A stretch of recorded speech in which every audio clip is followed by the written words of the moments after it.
Las personas entrevistadas en este programa fueron debidamente advertidas sobre el tipo de preguntas que se les iba a realizar y previamente decidieron qué pregunta contestar y cuál obviar.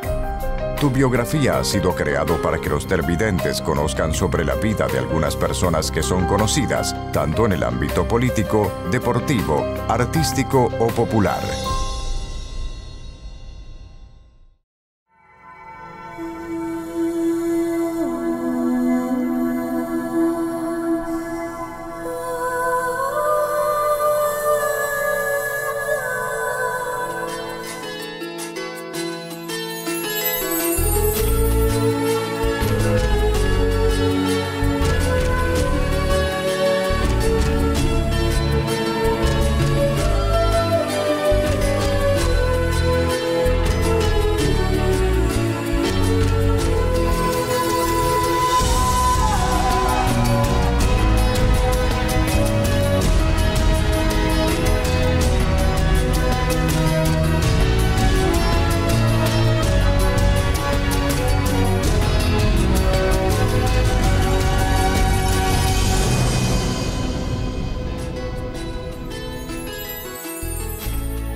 Amigos, hemos llegado a un programa más de Tu Biografía.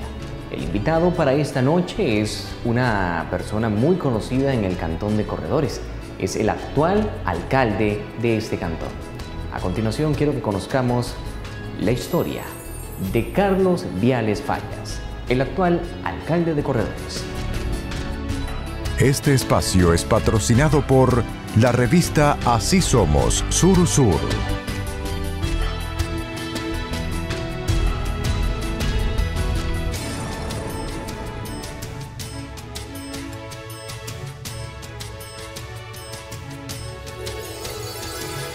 Nació el 25 de mayo de 1964. Vivió gran parte de su infancia en Quepos. Es padre de 2 hijos y es el actual alcalde de Corredores. A continuación les presentamos la historia de Carlos Viales Fallas. Don Carlos Viales Fallas, alcalde de Corredores, muchísimas gracias por aceptar la invitación. Bienvenido al programa. Muchas gracias a Colosal por la invitación, la verdad que para mí es un honor. Un saludo muy especial a todos los vecinos y vecinas de este cantón y estoy para servirles. Don Carlos, vamos a conversar de algo que normalmente nunca conversamos. Siempre hablamos de temas referente al pueblo de Corredores, a la municipalidad de Corredores, pero hoy vamos a conocer la vida de Carlos Viales. Así que tal vez si iniciamos desde el inicio, para redondar un poco, sobre el inicio de tu vida. Bueno, Rafael, yo vengo de una familia de clase media-baja, conformada por 12 hermanos. Yo soy el último de la familia. Yo nací en San José, nada más nací, pero la verdad es que mi vida se desarrolló en Quepos. Mi niñez y parte de mi juventud se desarrolló en Quepos. Nosotros éramos 2 hermanos, mi papá era el único que trabajaba, era guarda en la gerencia de la compañía bananera y su salario pues no era tampoco el más idóneo para mantener una familia de esa cantidad de miembros. Eso nos obligaba a nosotros pues a tener que unirnos como familia y a entendernos como familia y saber de que en un momento determinado el hermano que dejaba la ropa pues tenía que servirle a uno mismo.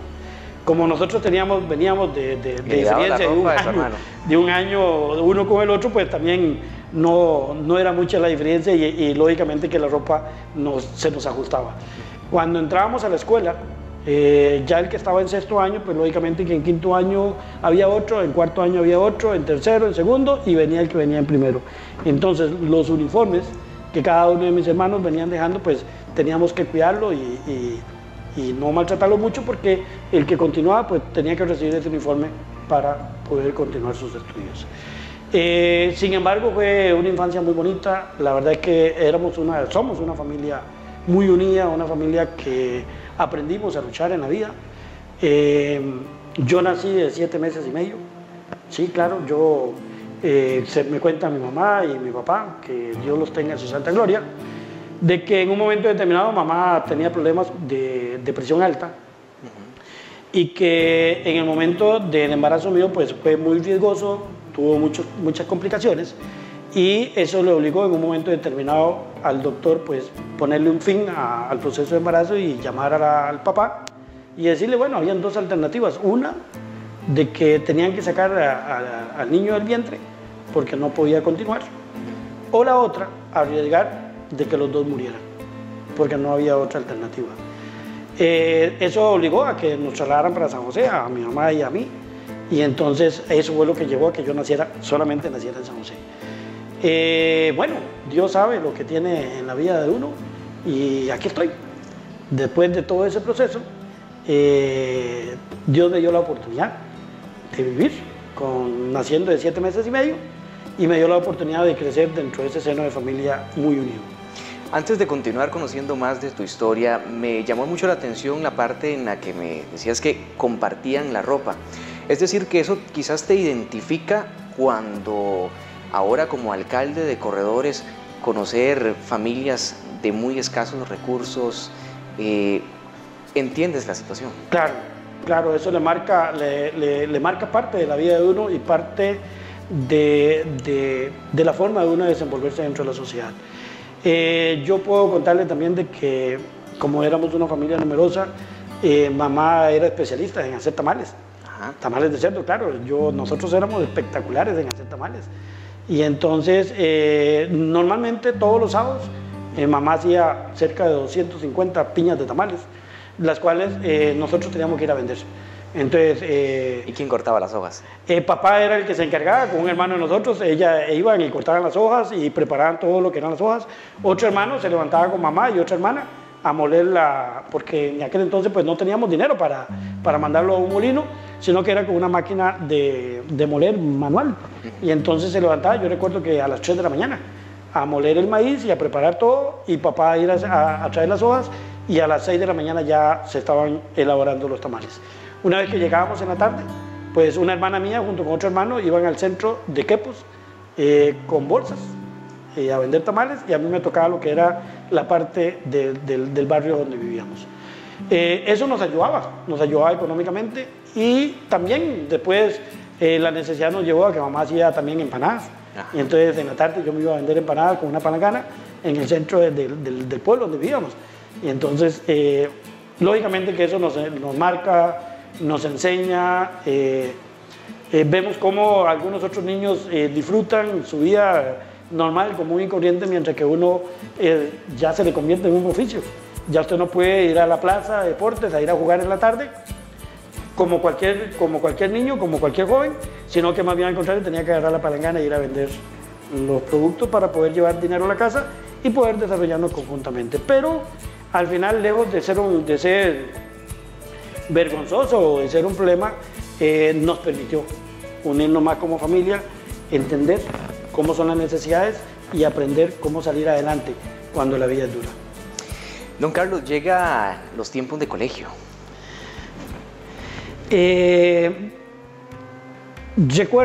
Recuerdo de que yo nunca tuve un salveque. En aquel entonces recuerdo de que salieron las mochilas, los salveques de moda. Ajá. Y entonces a mí me alistaban los cuadernos en una bolsa de papel de plástico, donde viene el arroz y esas cuestiones, y entonces nosotros metíamos los cuadernos dentro de esa bolsa y así teníamos que ir.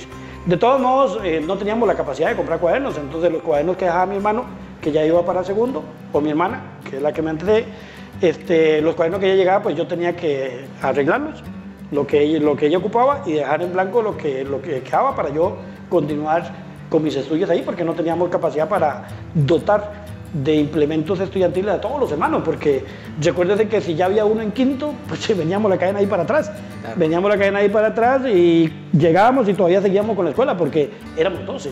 Entonces quiere decir que 6 había en el colegio y 6 estábamos en línea en la escuela. Yo en primero y el resto de íbamos en cadena. Entonces no era tan fácil abastecer de cuadernos a todos los hermanos, y entonces nosotros, una vez que salíamos de clases, entonces preparábamos los cuadernos, los arreglábamos para volverlos a ponerle forro, y las hojas ocupadas entonces las metíamos dentro de la pasta para forrarlas, y entonces nos quedaba el resto del cuaderno en blanco para poderlo utilizar el año que seguía. Yo le puedo decir de que hasta que yo llegué a tercer año del colegio yo pude utilizar pantalones largos porque de solamente pantalones cortos porque era lo que yo traía. Entonces todos los compañeros iban con pantalón largo al colegio y yo iba con pantalones cortos. A veces para uno también era un poquito medio telloso porque la verdad es que uno está en ese proceso de juventud y claro, de adolescencia y donde ya uno empieza a ver compañeras y ya empieza a ver compañeros y uno quiere mantener un estilo de vida similar. Pero desgraciadamente no podíamos porque tal vez ellos eran familias pequeñas o tal vez el papá y la mamá trabajaban en algunas instituciones, otros en la compañía y otros en instituciones públicas y nosotros no. Y entonces teníamos que ajustarnos a la realidad. Pero sin embargo, lejos de eso, siempre tuve claro qué era lo que yo quería.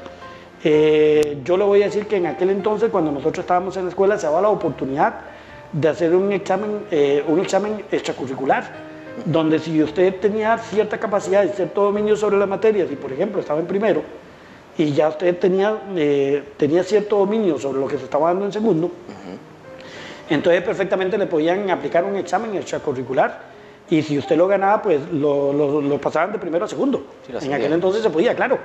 Y así sucesivamente. Yo siempre fui muy audaz y la verdad es que siempre fui muy cuidadoso con los cuadernos y trataba, siempre aprendí de que a mí no me gusta mucho estudiar ni de llegar a la casa a sentarme a repasar la materia, porque yo lo que sí pude aprender dentro de la escuela y dentro del colegio es de que tenía que ponerle mucha atención al profesor. Y entonces todo lo que el profesor decía yo lo captaba inmediatamente, de manera tal que cuando yo me iba a estudiar el cuaderno yo todo lo sabía, porque o sea, todo lo tenía ya acumulado dentro de la mente y cuando yo no entendía algo yo le insistía al profesor para que me enseñara de dónde salía, por ejemplo en matemáticas, un número, de dónde salía ese número, porque si yo no aprendía eso, pues se me enredaba todo el resto de la operación. Claro. Entonces, hasta que el profesor me dejara claro de dónde salía ese número, entonces para mí era más fácil poderme desarrollar. Le voy a decir que tuve esa destreza, yo salí antes de los 16 años del colegio. Claro, yo salí graduado del colegio de bachiller antes de cumplir los 16 años. Después de que yo salgo del colegio, en tercer año del colegio, nosotros tuvimos la oportunidad de alquilar un negocio allá en Quepos. Nosotros tuvimos un hotel, el Hotel Viña del Mar, quedaba 200 metros antes de llegar 300 metros antes de llegar al puente que usted entra a Quepos Centro. Era el mejor hotel en aquel entonces. Recuerdo que nosotros lo que cobramos eran 23 colones 50 la noche para hospedarse. Y después de ahí, cuando la subimos a 34 colones, fue toda una catástrofe porque la gente se quejaba porque ¿por qué tanta plata y todas las cuestiones? Y sin embargo, era el hotel que reunía las mejores condiciones en Quepos, en todo Quepos en aquel entonces. De ahí, ya nosotros empezamos a cambiar de posición. Entonces ya yo trabajaba, yo saloneaba en el hotel. Es decir, que antes de tu formación ya académica, profesional, fuiste un emprendedor, por decirlo así, un negocio familiar. Claro. Yo, mi hermana era la que lo administraba y nosotros éramos los que trabajábamos ahí. Era un negocio familiar, pero con mucha responsabilidad.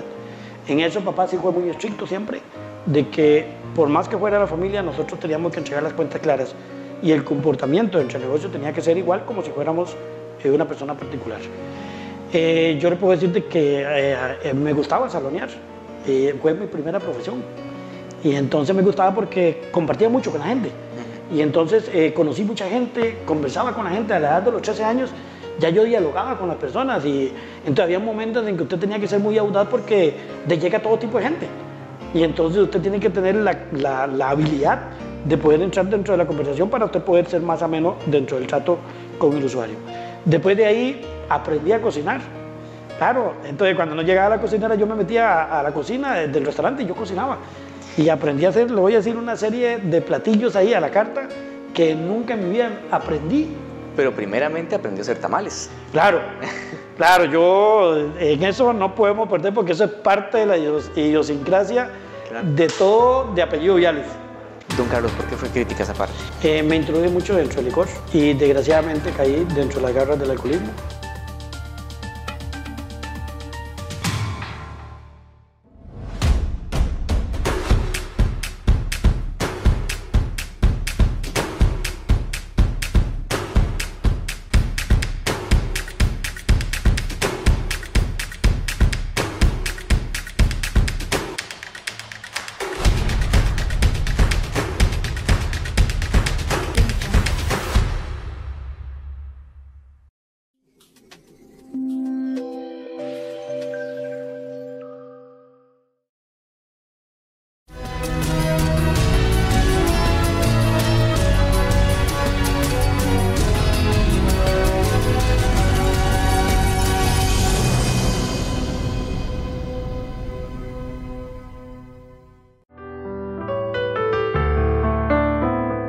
don Carlos, ¿por qué fue crítica esa parte? Yo dentro de mi juventud, adolescencia, llamémosle así, porque 14 años no puede uno todavía decir de que conoce qué es la vida y qué es bueno y qué es malo, porque apenas está aprendiendo lo que es la vida. Me introduje mucho dentro del licor y desgraciadamente caí dentro de las garras del alcoholismo. Fueron, le voy a decir, 6, 7 años muy fuertes de mi vida. Perdí la oportunidad de ir a estudiar porque en aquel entonces yo quería estudiar ingeniería industrial y en Quepos no teníamos la posibilidad porque no habían universidades. Tuvimos que viajar a Puriscal. En aquel entonces no había costanera, no había nada, pues la carretera era la de Puriscal, para poder hacer el examen de prueba para entrar a la universidad. Como yo tenía mis recursos ya, yo tenía mi salario y tenía las propinas, pues en Puriscal se me olvidó cuál era el objetivo, el por qué yo estaba ahí. Y por el contrario, pues me fui con unos compañeros y empezamos a tomar licor y al final perdí el examen. Papá en ese entonces en aquel entonces eran muy estrictos. Y entonces la situación, pues no pasó más, simplemente llegó y me dijo que yo había perdido la oportunidad de mi vida, de que el día que yo quisiera estudiar tenía que hacerlo por mis propios medios. Y que de ahí en adelante yo tenía que aprender cómo era la vida. Porque si bien es cierto que él me ofreció la colaboración, yo la perdí.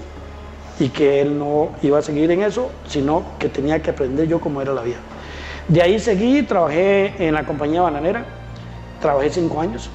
Entré a los 18 años exactos. Seguí con eso, con las cuestiones del alcoholismo. Como a mí me gustaba la ingeniería industrial, entonces yo entré como un peón común y corriente, lavando los pisos de la planta. En aquel entonces, estamos hablando que hace 30 y resto de años, una persona con bachillerato podía ser hasta un profesor de escuela y un profesor de colegio, si había muy poco bachillerato en aquel entonces. Sin embargo, el jefe de la cuadrilla donde yo estaba apenas tenía 6º año de escuela. Y yo tenía bachiller de colegio, entonces no le caí muy bien, muy probablemente, o me miró como una competencia, como una probable competencia para el puesto de él, que era supervisor, y entonces me mandaba a hacer a veces los trabajos un poquito más fuertes. Me mandaba a lavar los pisos de la fábrica, y yo los hacía placenteramente, porque la verdad es que siempre me ha gustado que cuando yo hago una tarea tratar de hacerla lo mejor posible. Y la verdad es que eso nos enseñó papá y nos enseñó mamá, de que nosotros teníamos que ser bastante responsables en lo que nosotros realizáramos, fuera lo que fuera. Después de ahí me mandaba al cuadrante, era en Llorona, en una finca como 47 parecido, como Coto 54. Y entonces me mandaba al cuadrante a recoger la basura. Entonces nos daban una lona, un cuadro de lona, y nosotros íbamos casa por casa vaciando los estañones de basura, nos lo echábamos al hombro la lona, caminábamos a la otra casa y cuando ya no aguantábamos, pues entonces llegábamos a la carretera y vaciábamos la lona en la carreta y continuábamos el camino para recoger toda la basura del cuadrante. La verdad es que al final, pues uno estaba joven y más bien había que cogerle sabor al trabajo. Después de ahí me ponía a hacer ciertos trabajos que eran bastante duros ahí en la fábrica y sin embargo superé esa etapa. Yo quería ser ingeniero industrial y a mí lo que era la parte industrial me gustaba mucho. Entonces bajo eso yo en las tardes yo llegaba y recogía pedazos de platina y los iba guardando. Y entonces cuando yo salía de mi jornada de trabajo, entonces yo me iba para el taller, ahí mismo dentro de la fábrica de aceite, y cogía la máquina de soldar y me ponía a travesear. Y me ponía a aprender y aprender y aprender, y habían algunos mecánicos que me veían, entonces llegaban y me iban enseñando cómo era que se soldaba, cómo era que se hacía los cortes con acetileno, cómo se soldaba con aluminio, todo lo que era la actividad de mecánica industrial era necesario conocer. Y aprendí a soldar, aprendí a cortar y entonces empecé ya a moverme dentro de ese campo, entonces ya me ponían de ayudante de mecánico los fines de semana cuando era mantenimiento de la fábrica. Hasta que llegó el momento en que se dio la oportunidad de una plaza dentro del departamento de mecánica y entonces me pasaron a mí como mecánico. Y entonces aprendí todo lo que era el teje y maneje de la fábrica de aceite. Y entonces ya yo iba, ya a mí me ponían un ayudante, ya yo no era el ayudante, sino me ponían un ayudante y ya me daban la lista de trabajos que había que hacer y yo me iba y hacía todos los trabajos que el supervisor me encomendaba en un momento determinado. Aprendí todo el teje y maneje de la fábrica de aceite Y al final me sentí orgulloso porque, si bien es cierto que yo no había podido lograr ser ingeniero industrial, por lo menos era parte de la línea que lo que yo quería, que era mecánica industrial. Y entonces me sentía completamente satisfecho en ese momento. Sin embargo, yo quería más en la vida.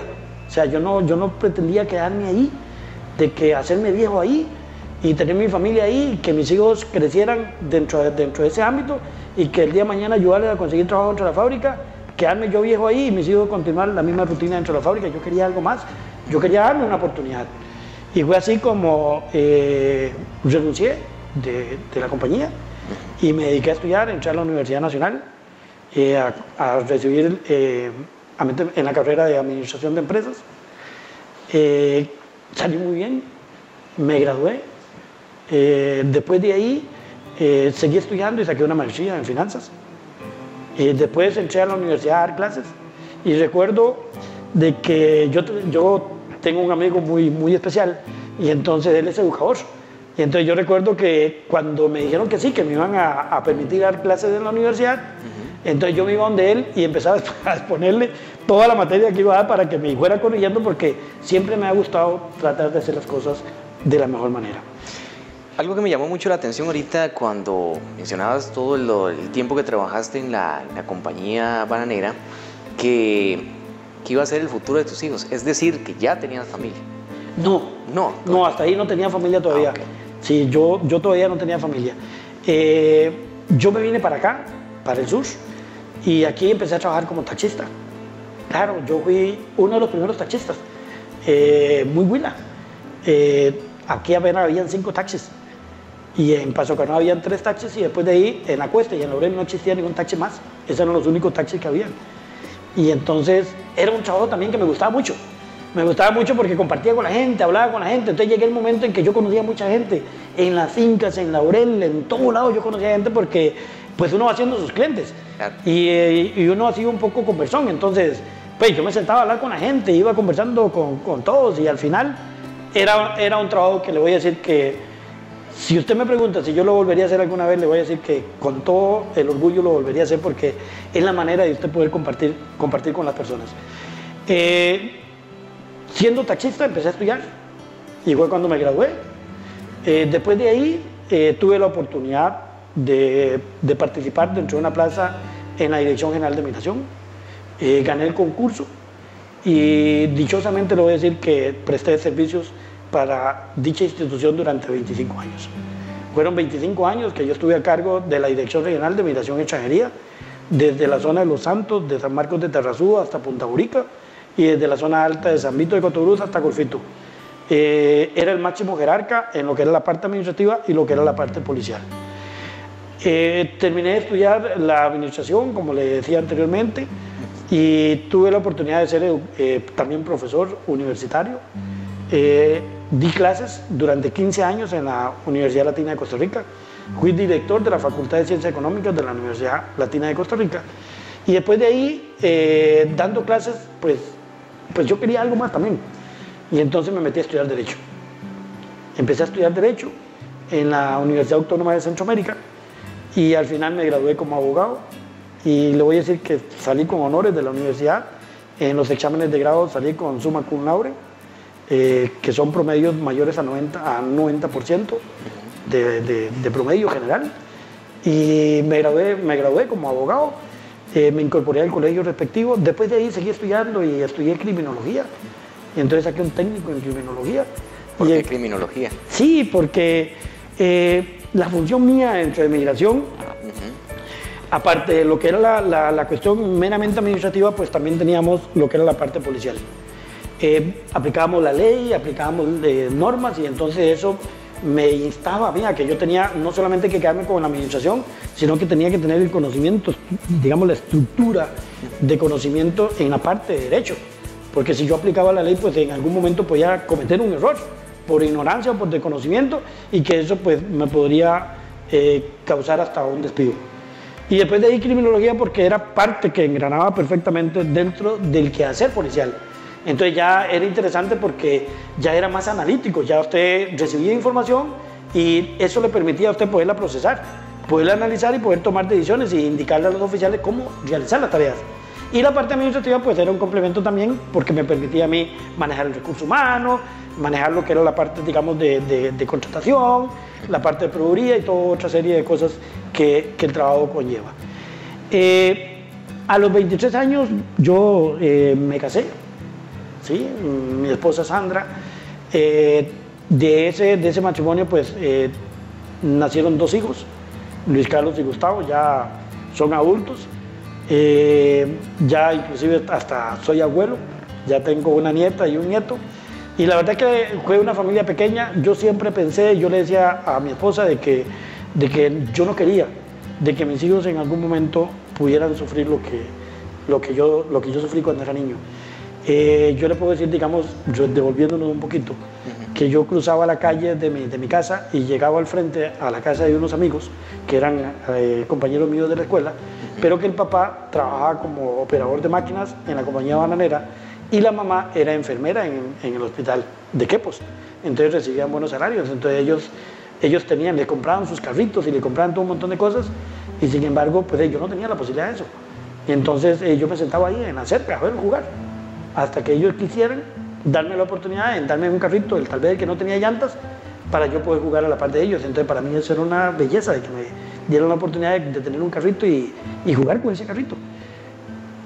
De infancia le voy a decir de que, o sea, algo que marcó mi vida, que no lo puedo olvidar nunca, es una vez que me regalaron en una Navidad, y le voy a decir de que sin ánimos de equivocarme, creo que fue el único regalo que yo cuando niño recibí, que eran esos muñequitos de indios de vaquero plástico que vienen en unos paquetitos. Ajá. Y entonces para mí eso fue una maravilla, porque entonces yo los escondía y entonces yo me ponía al otro lado y con piedra empezaba a tirarle, y cuando caía el indio, pues bueno, el soldado iba ganando, y al rato me iba al otro lado para empezar a tirarle a los soldados a ver si los indios ganaban y todo eso. Entonces para mí eso fue una maravilla, y vea si es tan así que hoy a los 52 años todavía me acuerdo de cómo jugaba y cómo eran esos muñequitos en aquel entonces. Entonces yo conversaba con la doña y yo le decía a la doña que yo no quería, así que yo quería tener una familia pequeña, que nosotros tuviéramos la posibilidad de darle a ellos lo que ellos necesitaran y que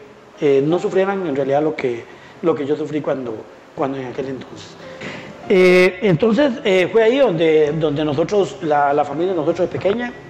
Gustavo, Luis Carlos es el mayor, tiene 28 años. Él estudió un poco lo que es diseño gráfico, estuvo en la Universidad Fidelitas. Al final, pues quería trabajar, tuvo la oportunidad de ingresar también a Migración, trabaja en la Dirección General de Migración en San José, y hoy actualmente está estudiando criminología. Gustavo, que es el menor, 26 años, bueno, él tuvo la oportunidad también de ir a estudiar a la Universidad de Costa Rica. Se graduó en Administración Pública y hoy actualmente trabaja en la Asamblea Legislativa como jefe de despacho del diputado. La verdad es que yo me siento contento, me siento satisfecho, y a veces comentamos con la doña de que me siento que culminé. La verdad es que tal vez esa no sea la palabra correcta, porque uno como padre nunca deja de estar al pendiente de los hijos, aunque así sean mayores de edad. Siempre está ahí al lado, siempre está preguntándole cómo está todo. Nos comunicamos todos los días, en la mañana y en la noche, nos comunicamos cómo le fue en el trabajo, porque eso era parte del desarrollo familiar de que lo que nosotros logramos implementar dentro de la casa. Nosotros implementamos de que después de que nosotros cenábamos, nos sentábamos en la sala, nos tomamos un té y conversamos un poco de cómo nos fue durante el día. Actualmente todavía mis hijos vienen y terminamos de cenar y una vez nos sentamos en la sala y la doña inmediatamente empieza a preparar el té para sentarnos y conversar sobre diferentes temas que desarrollamos durante el día. Entonces, esa rutina nos permite ahora, aunque ellos no estén cerca, aunque ellos estén en San José, de que siempre estamos en constante comunicación y preguntándonos cómo nos fue, cómo estuvo el día de trabajo, de igual manera con los nietos. Don Carlos, viene la gran pregunta: ¿cómo llegó a ser alcalde de Corredores? Vea, si usted me hubiera preguntado a mí antes en el 2015, en enero del 2015, si dentro de mis aspiraciones se encontraba el hecho de yo participar activamente dentro de un puesto de elección popular, yo le hubiera dicho a usted que no. Yo me encontraba muy bien dentro de migración, la verdad es que ya eran muchos años de estar ahí. Ya yo había pasado la fase más crítica de un hogar, que era ver sus hijos crecer, ver sus hijos estudiar, hacerlo profesional y que ya tuvieran dependencia propia.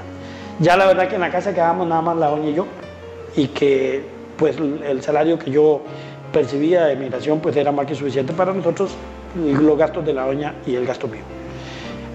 Siempre me había gustado la política, no le voy a decir que no, desde que yo tengo uso de razón. En la casa se discutía mucho, toda una vida hemos venido de una cepa liberacionista.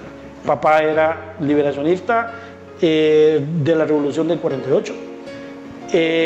Siempre nos sentábamos en la tarde, recuerdo que nos sentábamos en las tardes de verano, y cuando hay tardes de verano a mí me agarra mucha nostalgia, porque yo recuerdo cuando nosotros nos sentábamos y parecíamos pollitos todos los hermanos, y papá sentado en un sillón que era del tren de aquel entonces, que lo tenía ahí en una esquina de la casa, y empezaba a contarnos historias, y dentro de la historia nos contaba cómo se dio parte de la participación de él dentro de esa revolución del 48, por qué él era liberacionista. Y eso a mí me caló mucho. Y entonces cuando yo tuve la oportunidad de participar como guía, pues lógicamente que para mí, cuando a mí me dieron esa camiseta para ponérmela para ir a jalar votos, para mí eso fue como un trofeo que yo tuve, porque siempre aspiraba a que yo quería ser partícipe de esa estructura partidaria.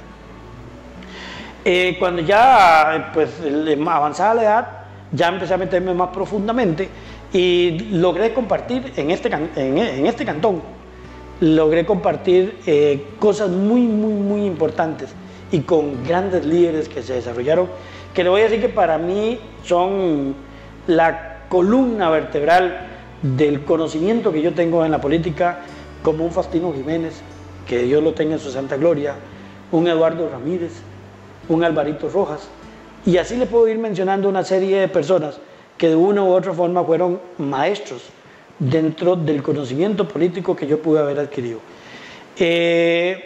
Nunca participé activamente dentro de un proceso de elección popular porque tenía cierta prohibición dentro de migración.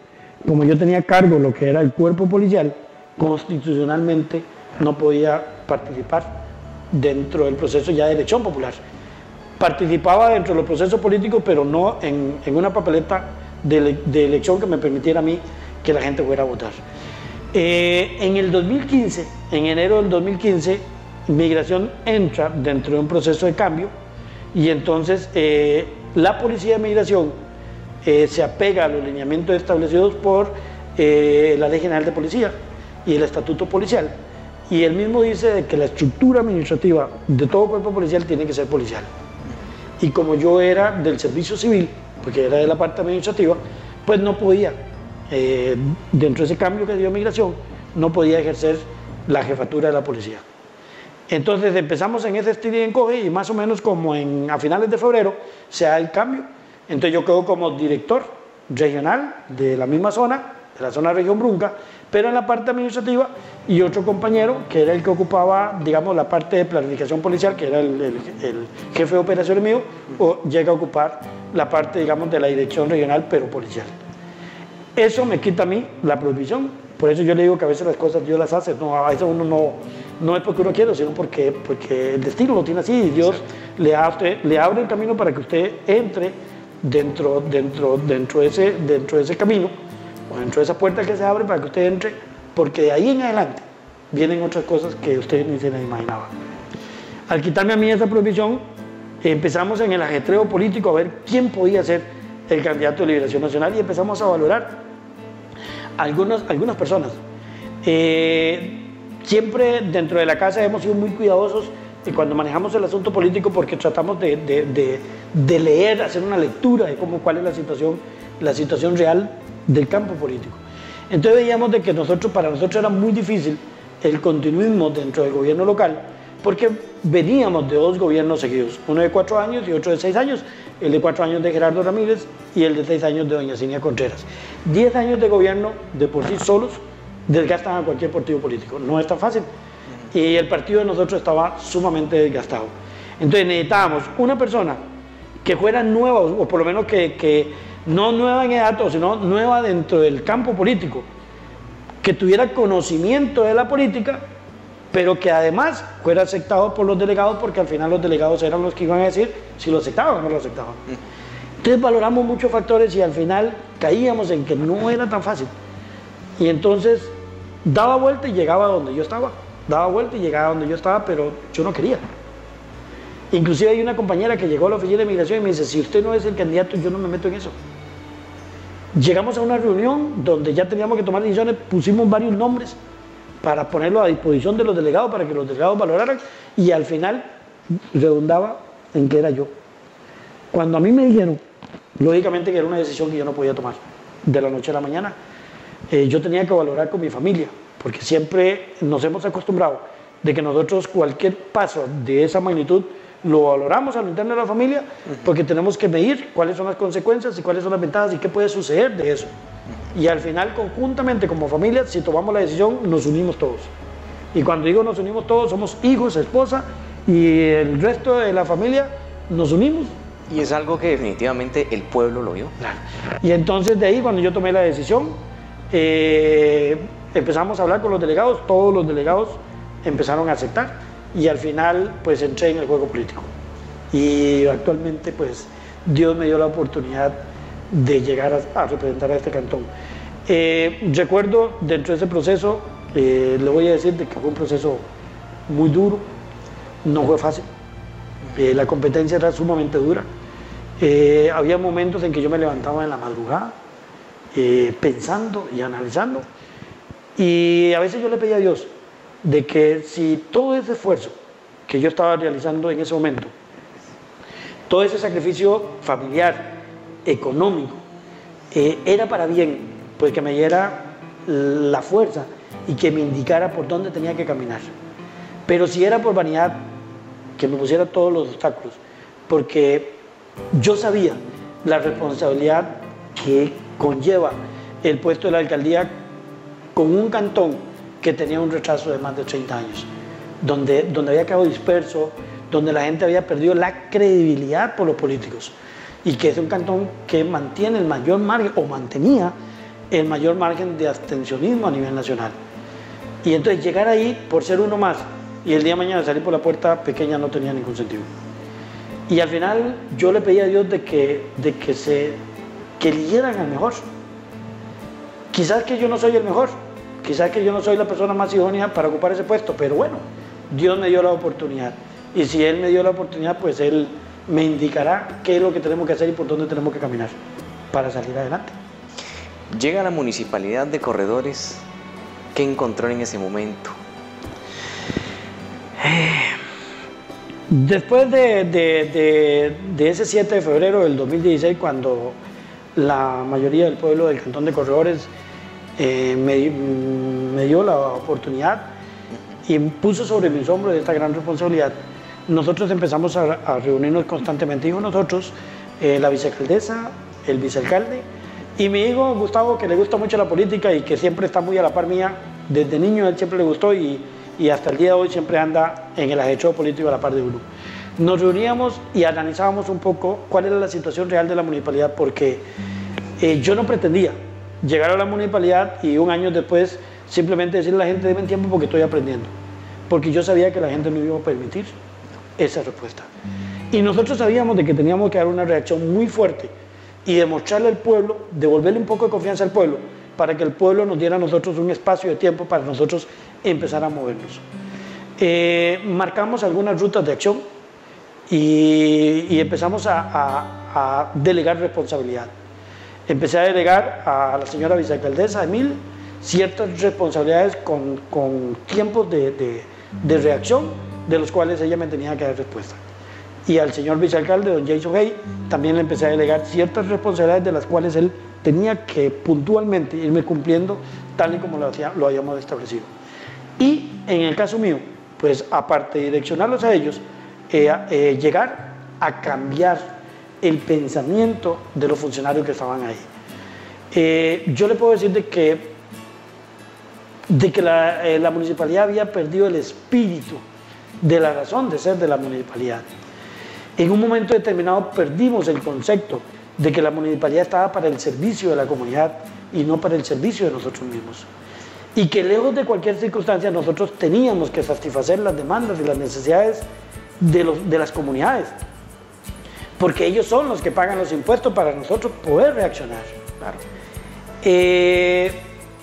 Nos encontramos una serie de islas, de pequeñas municipalidades que se desarrollaron a la par del gran nombre de municipalidad, y entonces yo le puedo decir a usted que la unidad técnica era como una municipalidad totalmente independiente a lo que era la parte administrativa. Y le puedo decir que la parte de patentes era totalmente independiente. Es decir, como que cada quien trabajaba. Claro, claro, entonces no teníamos dirección, no teníamos objetivos claros, no teníamos objetivos definidos. Cada quien hacía su trabajo como lo aprendió a hacer hace 30 años atrás. Y a como nos lo fueron delegando, y entonces aprendimos a hacerlo y nos montamos sobre esa forma de hacer las cosas, y así continuamos. Al final no habían mediciones de objetivos porque no había ningún objetivo común. Cada quien hacía lo que mejor podía y a como mejor podía. Y si el presupuesto se lograba alcanzar, en buena hora, y si no se lograba alcanzar, en buena hora también. Porque no teníamos claro los objetivos que queríamos. Eso nos llevó, en primer lugar, a mantener una serie de reuniones, tanto con el personal como con las diferentes jefaturas. Las jefaturas tenían que entender de que nosotros íbamos a entrar en una dimensión, en un cambio, y que ese cambio estaba por venir, y que ellos iban a ser partícipes de ese cambio. Entonces empezamos a motivarlos y a meter dentro del pensamiento de cada uno de esos actores independientes el sentido de responsabilidad, el sentido de compromiso y de actitud, que era lo más importante. El cambio de actitud que nosotros teníamos que tener dentro de la municipalidad y transmitirle ese cambio de actitud, esa responsabilidad, ese compromiso al resto de la organización. Entonces empezamos a trabajar muy de cerca con ellos, y que ellos lógicamente empezaran a tener confianza conmigo, de que me empezaran a abrir puertas para yo poder introducirme dentro de ellos, y que ellos empezaran a obtener esa confianza de la jefatura que la habían perdido. Por muchos factores que no vale la pena mencionarlos acá, algunos que todos conocemos, de actos irregulares que se dieron y que lógicamente que el personal retrocede y pierde la confianza, y otros, digamos, de problemas internos que también hace de que la cultura, la organización empiece a retroceder y se pierda aquel engranaje que debe de tener la cabeza de la dirección de una institución como es la municipalidad. Empezamos a trabajar muy fuertemente con ellos y empezamos a cambiar de esa actitud. Empezamos a darle responsabilidades. Y entonces en un momento determinado hicimos toda una senda de proyectos donde empezamos a delegar responsabilidad a cada uno de ellos. Y empezamos a hacerle toda una planificación de cumplimiento de cada una de las etapas. Entonces, los llamamos a reunión y empezamos a medir ya resultados. Ya no es lo que yo quiera hacer, sino el resultado de lo que a usted se le asignó hacer. Y entonces ya usted empieza a entrar en un punto de responsabilidad, porque normalmente el ser humano, cuando nos sentamos entre varios y empezamos a medir resultados, pues todos queremos ganar. Porque es una cuestión muy normal del ser humano. Cuando usted lo ponen con otras personas, lógicamente que usted quiere salir mejor que el otro. Y entonces ya empieza el juego de que yo quiero ganar. Y entonces eso, pues empieza la efectividad, porque empieza el compromiso. Y al empezar el compromiso, pues lógicamente que yo empiezo a accionar. Y al final yo quiero sentarme con el jefe cuando están todas las demás jefaturas y decirle, yo cumplí el objetivo en esto y esto. Y los demás no quieren quedarse atrás porque también quieren cumplir. Y entonces empezamos a cambiar la actitud. Y es que bajo esa modalidad son muchísimos los trabajos que ha realizado la Municipalidad de Corredores. Para dar un ejemplo a simple vista, hablamos del anfiteatro, hablamos del parque de la Cuesta, el mismo parque de acá de Ciudad Neyli, que ha tenido muchísimos cambios, entre otros, muchos más, y algunos que todavía están por revisarse. Claro, claro. El edificio municipal, eso le voy a decir de que era como un tractor que no tenía orugas, estaba botado. Y quizás que muchos vecinos de este cantón nunca creyeron de que nosotros podíamos llegar en un momento determinado a poner a funcionar ese edificio municipal. Inclusive algunos habían perdido la esperanza de que en algún momento pudiéramos contar con un palacio municipal, que yo le llamo la casa de todos los vecinos de este cantón, porque va a ser la casa de todos nosotros. Solamente el empeño que le pusimos a ese proyecto, las ganas que le pusimos, los deseos que le pusimos, las negociaciones que hicimos, todo un año de que nos veníamos contentos de una negociación y llegábamos acá y se nos caía. Y eso a veces nos obligaba a que el otro día volver a irnos para San José, a volver a sentarnos en la mesa de negociación horas con el empresario, una demanda que nosotros teníamos que nos tenía asfixiado totalmente, una demanda de más de 600 millones de colones y donde nosotros no teníamos absolutamente nada, donde por una mala negociación que se dio en la administración pues nos había puesto a nosotros entre la espada y la pared. Y en un momento determinado cambiar usted el rumbo, porque tuvimos que cambiar el rumbo de cómo íbamos a construir ese edificio, porque si no, no lo íbamos a poder lograr. Y que hoy sea una realidad de que estemos en este momento más de 60 personas desocupadas de este cantón y que estén trabajando en esa infraestructura que le voy a decir que va a ser el emblema de este cantón y que vemos cómo avanza a pasos agigantados y que si Dios quiere en abril del próximo año nosotros estamos finalizando y preparándonos para la inauguración de nuestra casa municipal. Esa obra pues le ha devuelto a los funcionarios de la municipalidad el espíritu y la sensación de creer y que en verdad podemos hacer las cosas. El hecho de que hoy en estos momentos estemos nosotros por publicar el cartel para compra de maquinaria por más de 600 millones de colones de esta municipalidad, le voy a decir de que eso es un logro en un tiempo tan corto y que nosotros hoy estamos pensando en duplicar la maquinaria que nosotros tenemos para crear 3 fuentes, 3 puntos de trabajo, 3 diferentes puntos de trabajo donde si una maquinaria está trabajando en Laurel, la otra puede estar trabajando en Canoa, la otra puede estar trabajando en Ciudad Negli y estamos reparando y dándole mantenimiento a la red vial de este cantón desde 3 frentes diferentes. Hacia ahí es hacia donde nosotros queremos ir. Una municipalidad más proactiva, una municipalidad que en realidad se identifique con las necesidades del pueblo. Pensar en estos momentos en que nosotros estamos ya preparando el cartel para contratar a la empresa que nos va a hacer los estudios y las especificaciones técnicas para 20 kilómetros de tratamiento asfáltico en este cantón en un tiempo tan corto. Una obra que lleva una inversión de más de 1.200 millones de colones en una municipalidad que se creía que era la municipalidad más pobre, pero que sin embargo estamos demostrando que la pobreza está en la mente. Porque cuando nosotros creemos que somos pobres, pobres vamos a ser toda la vida.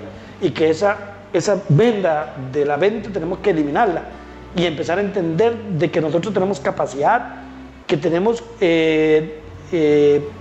compromiso y que tenemos todas las habilidades para poder salir adelante como cantón. ¿Se ve Carlos Viales como diputado o presidente de la República? Más adelante yo no podría decirles qué va a suceder.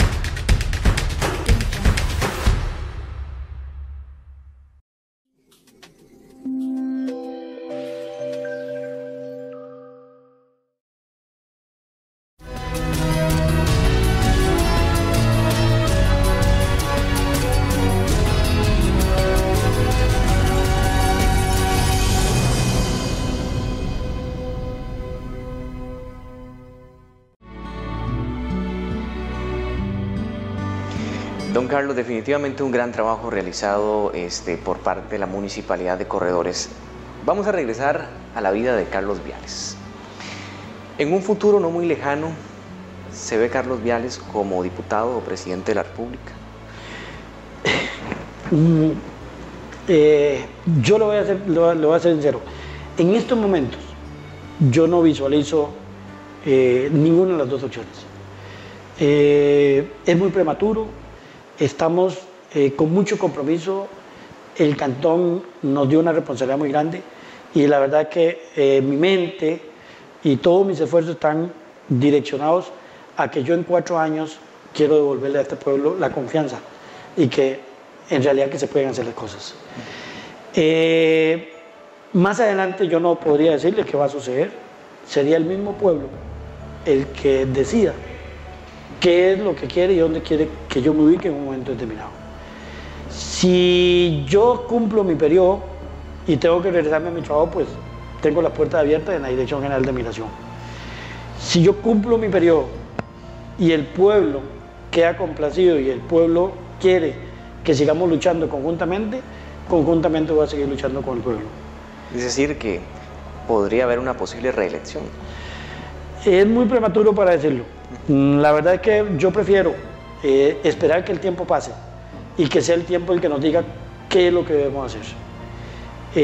Yo la verdad es que yo durante este periodo me he sentido totalmente complacido y agradecido, no solamente con el Cantón de Corredores, que me dio la oportunidad de llegar ahí, complacido con la parte administrativa de la municipalidad, que me ha abierto también las puertas después de todo ese punto de desconfianza, y hemos entrado dentro de un campo de hermandad donde todos sabemos hacia dónde tenemos que caminar.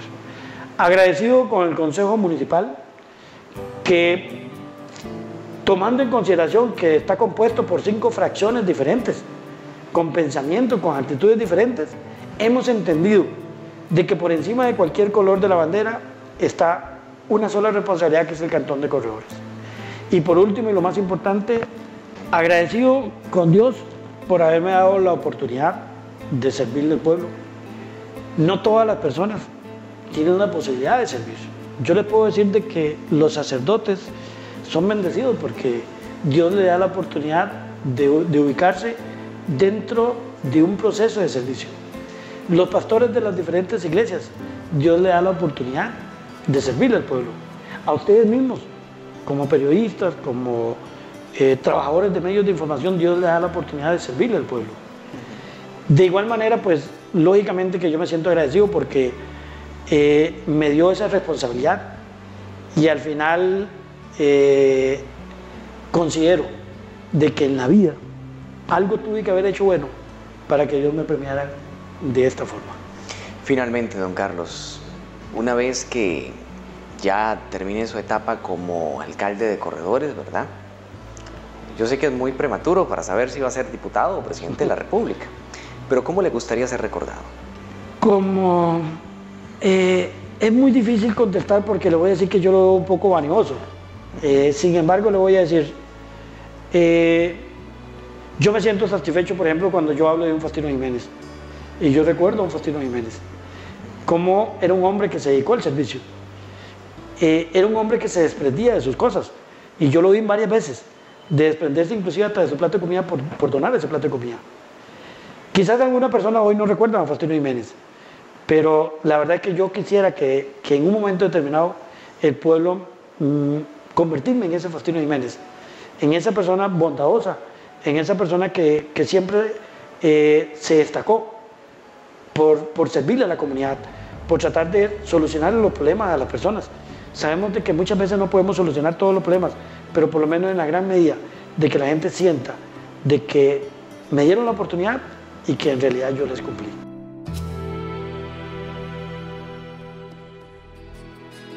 Bien amigos, de esta manera llegamos a la parte final de un programa más de Tu Biografía. Si Dios lo permite, nos observamos la próxima semana en un nuevo programa.